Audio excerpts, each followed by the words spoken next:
Welcome back to Sanks to Sank TV. I am your host, B. We are here with cool people in the building. Peace, world. Sock fit. What's That's the Creole, the infamous phrase that we all know. Then I asked, are you Haitian? No, man. No. But you're born and raised in the county of Dade. Born and raised in the best state in the world. Yes. Miami. Yeah. It's a state. You're right. It's a state. Listen, someone argued that fact. They were like, because Miami is its own entity. You can't say, especially when we go up to school. When we went up to school in Florida, Tallahassee, as soon as you say you're from Fort Lauderdale, it's not the same as Miami. It doesn't have the same effect. I mean, technically, Miami, if you let me tell it, that's the capital of Florida. Tallahassee used to be the capital. Nobody ever says, hey, let's go to Tallahassee. Never. Shout out to everybody I know in Tally, though, man. I vibe with y'all. It's major love. And Miami is a melting pot. That's the beauty of it. Yeah. That's why we got the sac pases and wagwan. Hey, we said at the same time, too. Hola, ¿cómo estás? So you have merch? Yes, ma'am. Let's put that out there. I mean, you know, I sell it a lot. I mean, people buy it a lot, but I don't do it to sell it. It's just more so I'd rather... For the marketing purpose of it?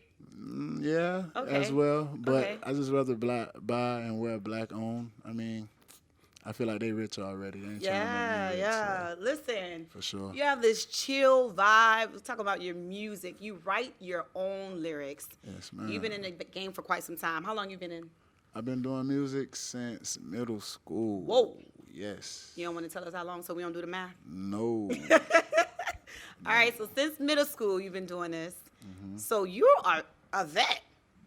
You've learned quite a bit. Some could say, yeah, for sure. Okay, all right. So lyrics-wise, is there a pro to you writing your own lyrics, or are you somewhat?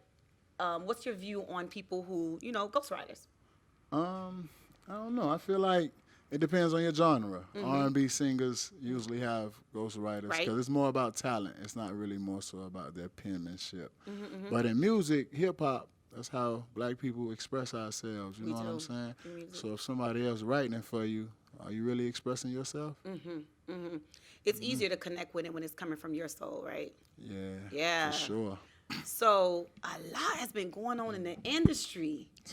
For sure. Listen, what's your take on independent versus, signing under a major label?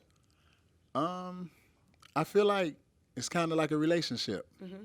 If you really ain't ready for the full partnership, you should stay single. You know what I'm saying? So, like, same thing. If you really ain't ready for what comes with it, I encourage all the artists, man, stay independent, bro. It's a lot hard. It's a lot harder. You got a lot more work to do, but it pays off in the end. But what about the money? It takes a lot of money when you're doing independent. I think a lot of times people have a misconception. The work is so much more harder, but the money behind it. How do you get sponsorship? And, because now you're carrying the load. I mean, rest in peace to Nipsey Hussle. He was literally like a walking seminar. Like, I don't know about you, but I can't listen to seminars unless I'm on road trips for 15 hours. Yeah. But I'm saying all this to say he really studied that and was giving us games, just dropping jewels, But that's where you get all the knowledge from, seminars. They show you how to get sponsors. They show you how to market. They show you how to promote. They show you everything. Knowledge is really power. It is. It is definitely power. And the business aspect behind music, we talked about this with Asis, and she was saying, and another artist too, we were talking about the business aspect of it, how a lot of people, for some reason, there's a disconnect with that part of it, and it's essential unless it's just a hobby. How are you going to eat and put food on the table and, a roof over your head if you don't have that business side of it? How important is that? I feel like it's very important, but, I mean, it's really a disconnect because there's a lack of knowledge, you know? A lot of my people suffer from lack of knowledge. I'm not holier than thou. I'm learning every day, so... But, that's really what it is, though. So if each one can teach one, but won't nobody teach you here. You feel what I'm saying? You're right. We're breaking that, though. We're breaking generational curses. We're breaking generational bad vibes. We're breaking all negativity. Speaking of bad vibes. For sure. Oh, I see more now in our culture, in our community, that people are looking towards breaking bad vibes with therapy. Yes. That mental health aspect.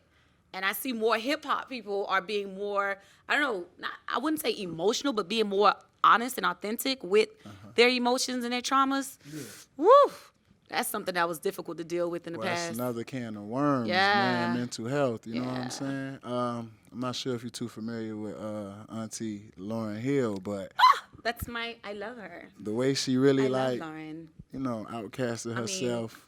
I watched her ever since Apollo. Now I'm aging myself, but go ahead. Shout out to the Apollo. But yes. I'm saying sometimes you gotta really you really have to isolate yourself, get yourself together. You know what I'm saying? My mama always told me, I come before you.